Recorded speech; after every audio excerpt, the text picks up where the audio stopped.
So, Simo, we're here outside the Population and Family Planning Service Center. This is where I come to do all my family planning. Yeah, and Chinese really. Medicine Hospital, and, well, clinic, I should say. And today we're talking about culture shock. That's absolutely correct, because guess what? Back home you wouldn't find a family planning center in the middle of some weird Chinese village, would you? No, Shocking. you certainly wouldn't. Yeah, Population and Family Planning right next to a clinic for Chinese medicine, right? Forced abortions, basically. Yeah, right next to a really dodgy sort of a, who knows what it is. She wasn't happy to see us, whatever it was. No. Anyway, thing is, let's just hit the road and let's start talking about the differences between, you know, well, the culture shock that you experience when you arrive in China. And you know what? Yeah. Just for you guys, we came to a place that we actually have never been before. Yeah. And it might be a little shocking to check it out. We'll see. Let's hit the road.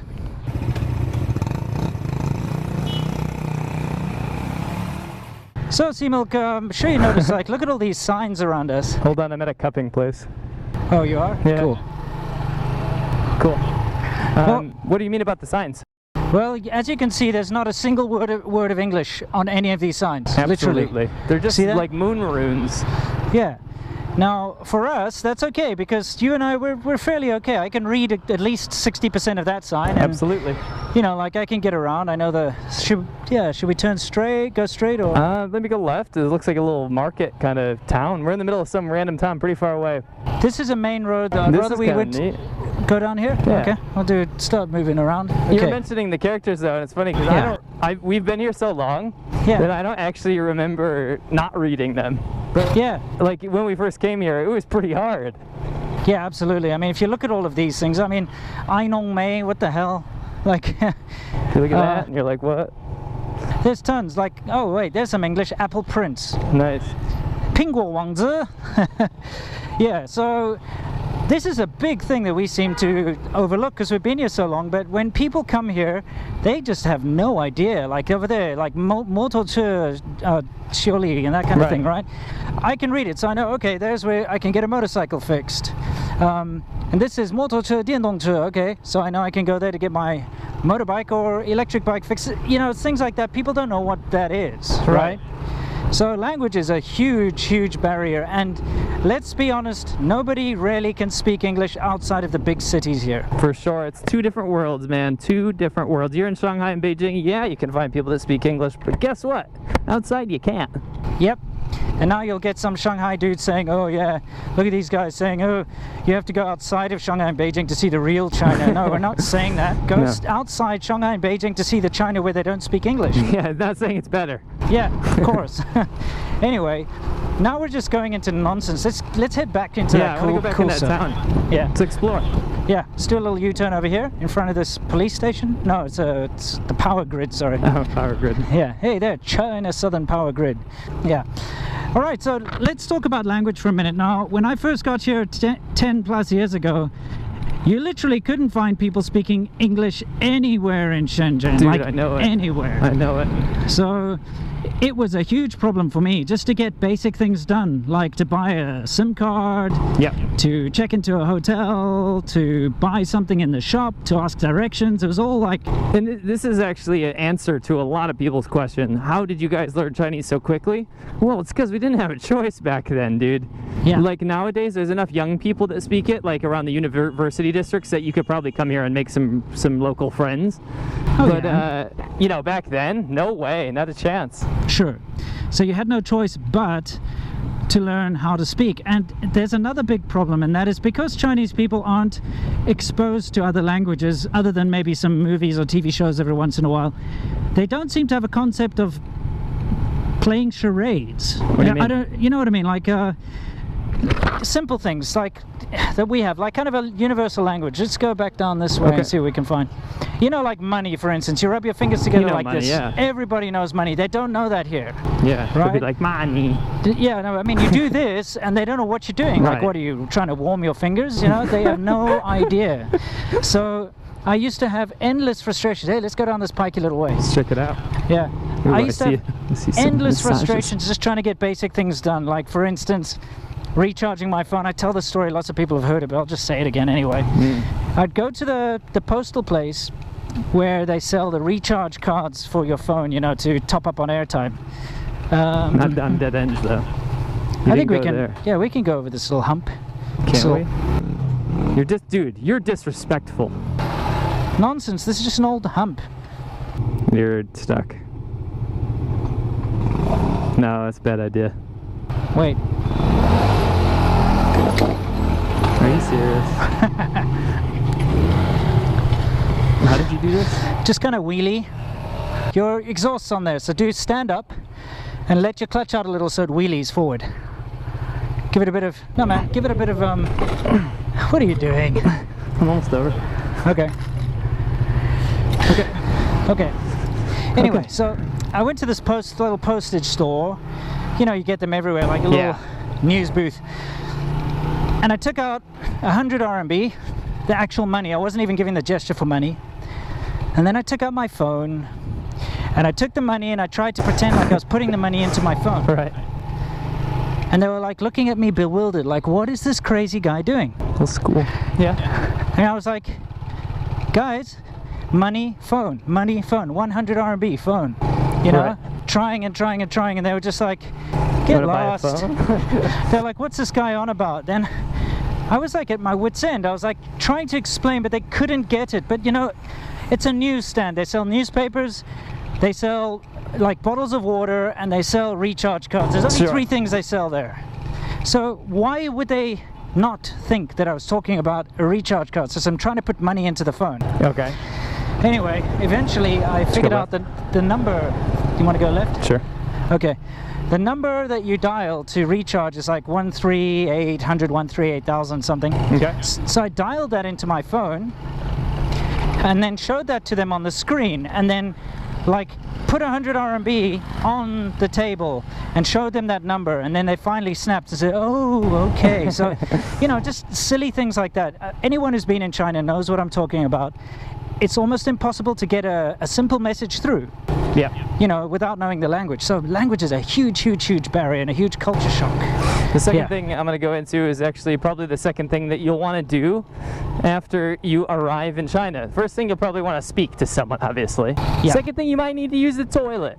Okay. But good luck. You better get those stretching. You better stretch out these Achilles tendons right here, because you're going to be squatting. Yep. Now, despite China having a lot of public toilets, which is kind of awesome, because when I was walking around Europe, like backpacking and stuff, it was sometimes difficult to find a bathroom. There's quite a few public toilets here in China, but they are all going to be squat toilets, and especially if you're out in these rural areas, they're not going to be pretty. Yeah. I'm going down there. Yeah. Another thing you have to mention is that they never have toilet paper. Oh yeah, no toilet paper as well. Yeah. Bring your own. Yeah, you have to bring your own tissues with you. You get them in restaurants and everywhere. Yeah, you get used to it. Yeah. So yes, no toilet paper, squat toilets mainly, but you can, if you can find a nice fancy hotel or a shopping mall, they usually have Western style toilets in there. Sure. So don't feel shy. I always used to go into like hotels and ask the staff, can I use the toilet? KFC, those are fine too. Now, Winston, what causes us to go to the toilet? Okay, yeah, let's talk about food. That's another big difference in culture here. Let's go left. Okay. Basically, Chinese food is completely different to Western food, you know, in so many ways. Right. You know, they eat, well, different kinds of starches here and all that, but it's so delicious and weird and wonderful, and there's so many things to try. And I'm going to say Chinese food is amazing. It's awesome. Because it is. It's so amazing. There's so much choice. But something that I'd say 99% of all my friends who've ever been to China, they get sick. Oh, I know where we are. This is to the shops that way. Oh, really? Yeah, just go forward. Yeah, to the right. Anyway, just head on over. I've never been over there. Okay, straight across? Yeah. Anyway, 90% to 99% of all the foreigners I know have gotten food poisoning and diarrhea and bad stomach because of the food here in China. Guilty as charged. I am the exception to the rule, probably because I grew up in South Africa, I don't know, but I've never had that. But yeah, you got to watch out because your stomach's not used to it, and the level of hygiene here is very low. It's all bacteria. It's all food bacteria, and I still suffer from it all the time. Yeah. So food, yeah, the positives, it's awesome. Standard of quality completely varies. You never, ever, ever know. And you know, China's tried to standardize this in most cities, and you'll see in every restaurant they're forced to put a little happy face on there. And there's a level 1, 2, and 3, and 1 is really happy. It means it's safe. Yeah. I've gotten food poisoning at those places. Sure. However, I eat at level 3s all the time. they just means they didn't pay the bribe. Yeah, sometimes correct. that food's fine, you know. Yeah, So, it just depends. the hygiene is very poor. Yeah, absolutely. What's the next point? Oh, okay, next one, let's see. As far as culture shock is concerned, I'd say noise. Okay. And just the general chaos. I mean, look around us. There's a lot of things going on at all time. Got to watch out for people breaking the rules, going through the lights when they're not supposed to. And the general noise. China is constantly like a big construction site. I'm sure you can notice just by looking around. For sure. Because of the economic boom, all the money is in property and real estate. So, of course, you've basically got property and real estate popping up everywhere. Yeah. So you constantly hear jackhammers and grinders and pile drivers and you name it, but there's always something going on construction-wise. You ever hear like old people saying, well, Sonny next door is too loud, it's too noisy, it's what a racket. And I feel like that actually, you do get more sensitive to noise as you get older, because when I first came here as a young buckmill, I was like 21 years old, 22, and I was totally fine. I was totally fine with it. I thought it was kind of exciting, and now I go absolutely insane. Yeah, you got noise-canceling earphones to sleep with, right? Just for that reason. Yeah. Ooh, something is awful in the air and it's stinging my nose. Maybe it's this I think it's lime or something. This factory over here, the Mayer factory or whatever. Yeah, they're definitely got some bad stuff in the air. Yeah. Anyway, yes, absolutely. Noise is a huge thing. And let's move on to the next one, because this is a big one. And that is personal space. Yeah. Yeah, so let's, you know, we should try and give positives and negatives for each one of these things. Sure. The noise is a negative if you're older. If you're younger, it's awesome because there's always something going on. You always got something to do. It's exciting, etc., etc. When it comes to the personal space thing, well, first of all, you stand on a bus or something, people will rub up against you, they will push and shove, and you're not going to be happy. Nah, it's very uncomfortable. If you're claustrophobic, China's a nightmare. Correct. However, the positive part of it is that people don't seem to care about their privacy, and they're much more willing to give out their phone number. Old school. Yeah. And kind of make friends with you. You'll bump into some random stranger in the street and he'll be asking you for your WeChat number. I'm going to say that is a positive, to be honest. Yeah. It makes China feel really chummy. It seems like a really happy, positive place, you know? Yeah, friendly, and people aren't so guarded about their privacy, you know? Right. So I'd give that a positive. For you sure. know? So there's positives and negatives to all this stuff. Absolutely. Anything else, like cutting in line is a big thing when it comes to personal space. Yeah. Can't stand that personally. Yeah, I mean, like, it is a me, I culture. Yeah. And, you know, that definitely is you definitely see that when we're talking about cutting in line, yeah. Cutting in line. What are we doing? Turning around. It says you're not allowed to light a fire over here. Oh, yeah, You're not allowed to smoke. that's what I was going to do as well. Yeah. No smoking over there. Want to go down? We're in some random school. That doesn't look very good down there, dude. Molten plastic smell. Let's go anyway. I can't. I gotta get out of here. It smells awful. Come on. All right. Just down here. Let's see what we got. Yeah. Okay. So what else is a big culture shock? Shocking. What else we got? I'm gonna say we got fucking Dogland. Oh, why do we always have to find dogs? Dude, that dog's moving it. Get the fuck out of here, dude. Oh shit. Get out of there. It's a milk dog as well. Is it a milk dog? Oh shit, he's after me! Oh shit, I was halfway turned around. Oh shit, milk dog's after me. It's after me, Lucky Charms. Yeah. Right. Milk dog and like culture shock, guys. Let's go to a plastic factory and get chased by a milk dog.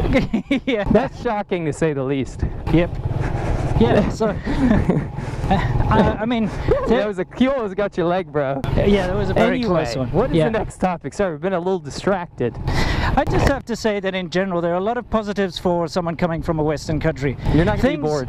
Things are a lot more open and free here, okay? Yeah, for personal life, yeah. Yeah, as far as life's concerned, like whatever time you want to go out, like 3 in the morning and go drink beer on the street, then you can. do it, yeah. Yeah, you know, you want to go kind of hang out in clubs and meet new people at any time of the day or night, you can do it, you know? Right. So for a lot of people, it's really nice. It's hugely appealing. especially in the beginning when you can't understand the language. The honeymoon period. Yeah, people are like, wow, this is great, because people are genuinely friendly in China. They really are friendly. Sure. However, they are friendly, but they also say a lot of crap about you, okay, Right. behind your back, because they know you don't understand. Right. So, you know, you may be walking around, everyone's smiling and laughing at you, but meanwhile they're calling you a fat pig. Right. Which is something that I've experienced firsthand. And it's not usually super malicious or anything. It's just but the way people are. It's the kind of thing that would offend Yeah. Western people, you know, like I've got that story where I had some subscribers that were very, very big guys, you know, Yeah. and I took them out for barbecue, and we were sitting there and they were having the time of their lives. They'd just gotten to China, they loved it, you know, they're having a great time, and people are smiling and happy and friendly, and it was great, and we're having a great time. But then I was listening to all the things people were saying around us, and it was like, wow, how can you be so fat? Yeah. Look at they look like a pig, you know, like. Meanwhile, they're sitting there like vanilla-faced McDonald's boy Yeah. and like just listening and smiling, you know. Yeah, I know. They're thinking, wow, these people are so nice and friendly. Meanwhile, all around me are these really terrible remarks.